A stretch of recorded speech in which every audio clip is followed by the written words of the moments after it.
Assalamualaikum Pak Dias. Waalaikumsalam. Ya, gimana kabarnya? Alhamdulillah baik. Alhamdulillah ya.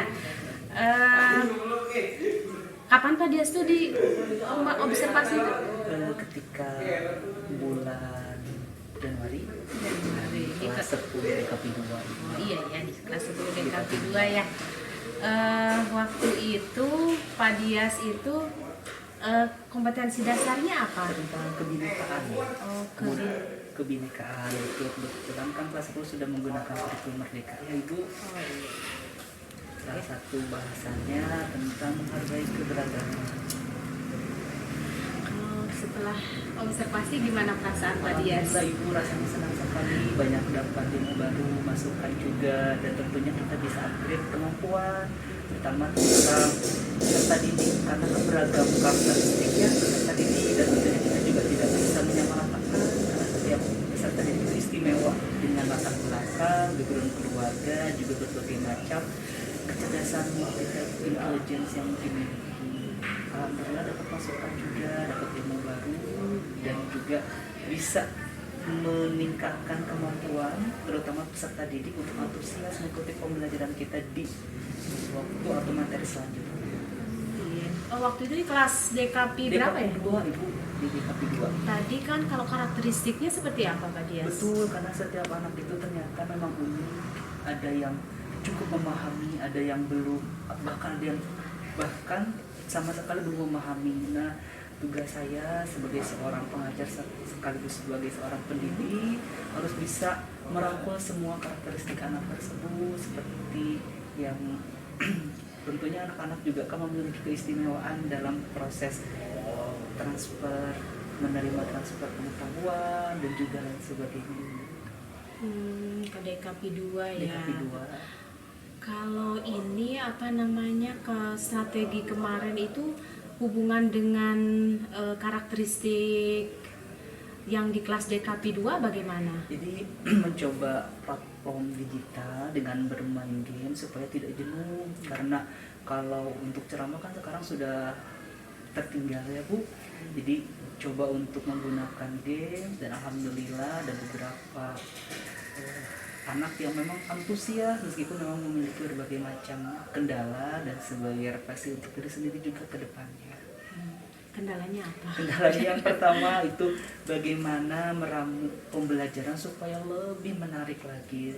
Yang saya rasa ketika kegiatan tersebut adalah satu, kita tuh terlalu fokus pada games. Ya, kita tidak cross check anak itu paham atau belum dengan materi yang disampaikan. Itu masukan untuk saya pribadi untuk kedepannya lebih peka lagi terhadap materi yang disampaikan, terutama anak didik kita yang memang memiliki karakteristik yang berbeda dalam memahami materi. Oke, Pak Dias ya, berdasarkan hasil observasi kemarin itu cukup bagus ya, Pak Dias memang cukup bagus. Kemudian sesuai dengan metode ya, strategi yang waktu itu dikatakan sama Pak Dias sebelum Pak Dias observasi ya. Nah, cuman di sini menurut saya ya ada beberapa yang masih harus ditingkatkan. Nah, penguasaan kelas Pak Dias tampak di depan sekali ke belakang ya, itu kan harus mengamati anak ya di itu. Nah, kelihatannya masih belum. Nah, kemudian juga antusias anak dalam presentasi ya, hanya beberapa saja kan ya, hanya 1 atau 2 orang gitu yang ke depan. Nah, itu apakah dari apa gitu, apakah dari kurangnya motivasi atau dari hal apa gitu. Nah, menurut Pak Dias bagaimana ya?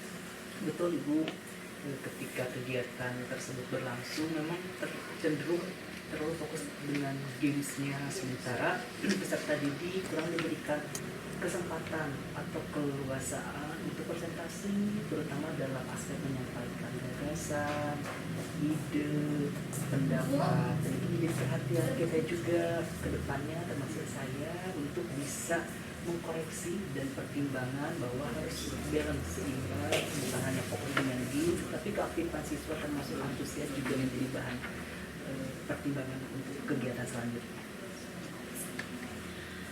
Ketika apa ya, diobservasi itu, perasaan Fadias apakah sudah merasa maksimal? Belum maksimal, Ibu. Masih banyak yang harus diperbaiki, terutama memberikan kesempatan kepada peserta didik untuk berani menyatakan pendapat, presentasi, karena waktu itu hanya segelintir siswa saja yang saya berikan kesempatan untuk menyampaikan, sementara kan siswa yang lain juga dengan beragam pendapatnya juga menjadi istilah masing-masing. Mungkin kekurangan yang harus saya evaluasi di kegiatan selanjutnya.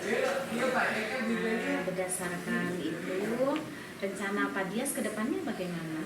Masih tetap fokus pada IT, platform digital, tapi tetap memperhatikan keaktifan siswa, diberikan kesempatan siswa untuk presentasi, bukan hanya 1-2 orang, tapi kalau bisa 40% atau 50% dari siswa berani untuk berbicara, mengemukakan pendapatnya.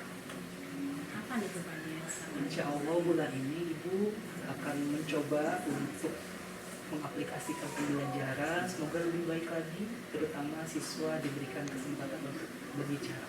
Jadi tidak hanya fokus dengan game, tapi juga siswa mampu memahami apa sih sebetulnya yang ingin disampaikan melalui games tersebut. Terima kasih Fadias. Sama-sama, Ya. Ibu. Semoga kedepannya lebih baik lagi. Amin. Terima kasih Ibu.